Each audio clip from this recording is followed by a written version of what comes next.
자, 다음 떠들썩한 민주당 소식으로 한번 얘기 나눠보겠습니다. 전당대회 얼마 안 남았는데 정봉주 최고위원 후보가 이른바 명파리 발언으로 굉장히 시끄러운데 또 어떤 얘기가 나왔을지 자, 목소리 듣고 시작하겠습니다. 이재명 파리 무리들 뿌리 뽑겠습니다. 이재명 대표를 팔아 권력 실세 놀이를 하고 있는 이재명 파리 무리들, 당원대회 기간 내내 끊임없이 통합을 강조했고 통합을 저해하는 당 내부의 암덩어리인 명파리를 잘라내야 합니다. 같은 말을 해도 저렇게 하면 민주당은 보수 언론의 집중 이렇게 감시를 받고 있는데 단어 사용이 매우 적절하지 못했다. 핵심 당원들한테 물어봤더니 그 단어 사용에 대해서 알겠습니다. 열을 받고 있는 그런 상황이더라고요. 일부 보수 언론에서는 개딸과의 전쟁이다 이런 프레임을 씌우던데 그건 아니라고 봐요. 왜냐하면 정봉주 의원은 지난번에 개딸이 민주당을 점령했다라고 김두관 후보께서 얘기를 하니까 거기에 대해서 아주 강하게 비판을 했고요. 네, 상황이 이렇자 전봉주 최고위원 후보는 이재명 팔이 암덩어리다 이런 얘기했고 권력 실사하는 놀이 이재명 팔이 도려내야 된다 이런 얘기까지 했고 또 어제는 좀 상황이 악화되니까 당원과 강성 지지층이 명팔일 리가 없다. 당원들과 이간질, 갈라치기 경고한다. 이런 얘기까지 하면서 좀 수습하려고 하는데 윤석열 대표님 이게 수습이 잘 안 되는 모양입니다. 진땀 빼고 있어요. 그러니까 치고 빠지기 전략 아닌가 싶어요. 그 정봉주 전 의원이 얘기한 게 이재명 파리 무리가 실세놀이한다. 당 내부의 암덩어리인데 이거 쳐내야 된다. 네. 굉장히 강한 발언이잖아요.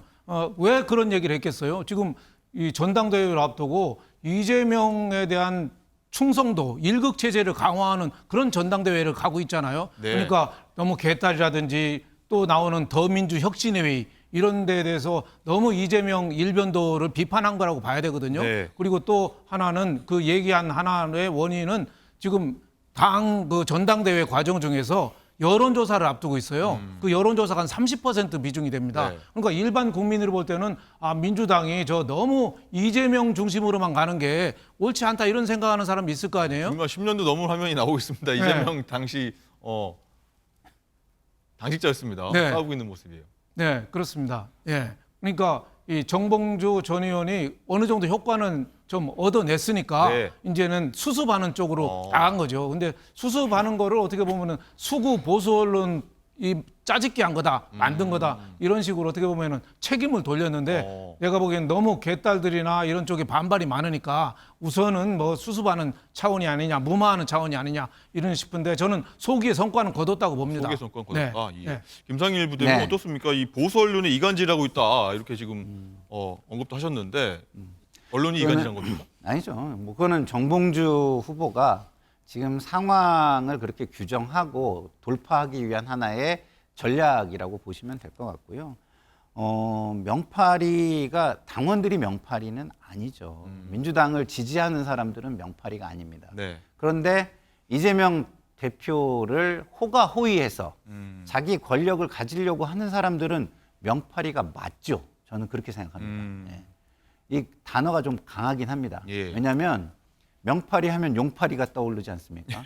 용파리가 용산 그 전자시장을 중심으로 폭력 조직이 불법을 저지르면서 상인들도 압박하고 그다음에 불법적인 상거래를 조장하고 했던 그 유명한 과거 그 폭력 조직 사건 네. 아니겠습니까? 그걸 떠올리기 때문에 기분 나쁜 네이밍 것은 맞습니다. 굉장히 강한 네이밍이지만 명파리라는 네이밍 그것만 빼고 나면 사실상 호가호위하는 일부 극단적인 강성 친명계. 강성 친명계는 경계를 하는 것이 맞고 비판을 하는 것이 맞다. 저는 이렇게 생각을 하고요. 예. 그런 차원에서 이게 한쪽으로 강성 지지층 전체 내지는 당원 전체 열성적인 지지층 전체를 일반화시키고 묶어서 매도되는 듯한 그런 식으로 언론이 일부 보도가 되거나 하면 안 되기 때문에 네. 이걸 명확히 좀 구분시켜야 할 필요가 선거 전략상 정봉주 의원에게는 후보에게는 있는 것이다. 저는 이렇게 생각합니다. 자, 윤영걸 대표님, 네. 이 전봉주 후보가 이 명파리하는 사람들, 발끈하는 사람들이 명파리하는 사람들이라고 했던 기억이 나는데 지금 다른 최고위원 후보들이 발끈하고 나섰습니다. 네. 그럼 그분들입니까? 그런 뭐 그분들 지금 그것도 지명한 어느 정도 건가요? 뭐 있다고 봐야죠. 네. 지금 뭐 워낙 그 명파리 얘기 아주 자극적인 용어잖아요. 예. 명파리는 암덩어리 뭐 이랬는데 그 얘기를 들었을 때 발끈하는 사람이 어떻게 보면 명파리다 네. 이런 얘기했으니까 다른 경쟁자 최고위원들도 뭐 겨냥한 말이라고 오히려 봐야겠죠. 더 나서시는 본인들 나서는 것 그렇죠. 같아요. 그리고 또 지금 전당대회가 이재명 대표하고 얼마나 후보죠 지금은 후보하고 얼마나 가까우냐에 따라서 지금 등수가 지금 갈라질 정도거든요. 그동안에 김민석 후보가 굉장히 뒤에 있다가 네.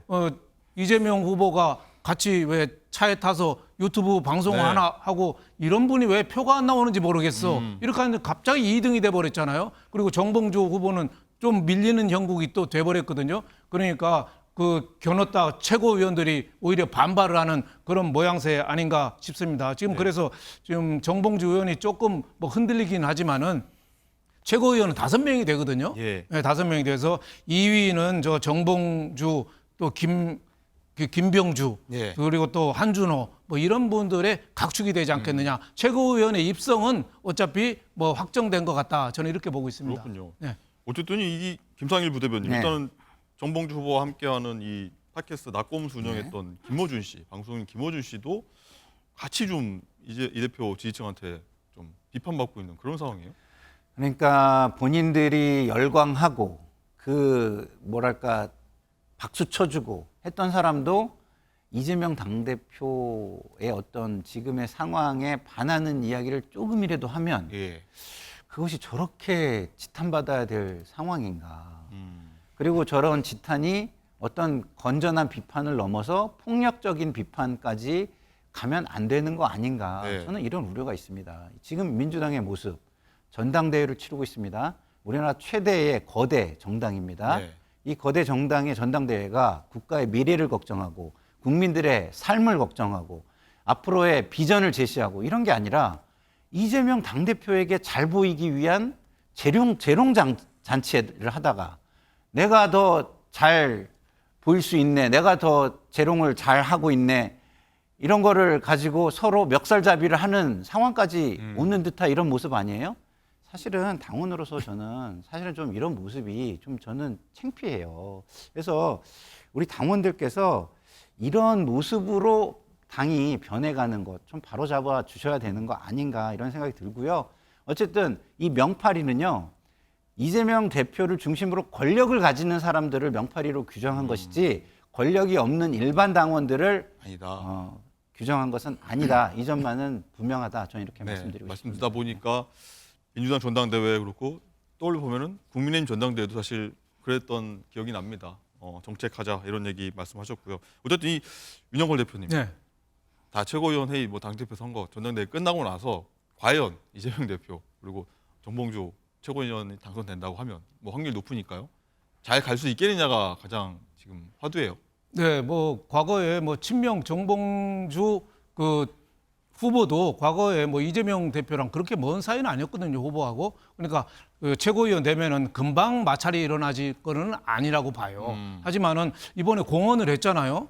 최고위원들이 만장일치제인데 내가 최고위원 들어가면은 호락호락하지 않겠다. 나도 서운한 거 많다. 이런 식으로 얘기를 했거든요. 네. 그래서 10월 달에 이재명 후보가 사법 리스크가 있습니다. 뭐 선거법 위반이라든지 위증 교사 뭐 이게 1심 1심이 선고가 나올 나온, 거거든요. 예. 그러면은 아마 많은 민주당 그 지지자들이 이대로 확정될 수도 있는데 이재명 대표 체제로 대권까지 갈 수 있을까? 이런 위기감이 상당히 돌 수도 있어요. 그때 맞춰서 또 11월 말이나 12월 달에 이번에 복권된 김경수 경남지사가 또 귀국하거든요. 네. 그러니까 정봉주 최고위원이 만약에 된다면은 이번에 그 어떻게 보면은 분란의 소리, 다른 목소리 이게 나올 가능성이 상당히 있죠. 그게 민주당으로서는 분란이라고 할지 모르지만 민주당의 민주주의가 숨쉬기 시작하는 그런 신호일 수도 있어요. 지금 민주당의 민주주의가 숨쉬고 있지 않잖아요.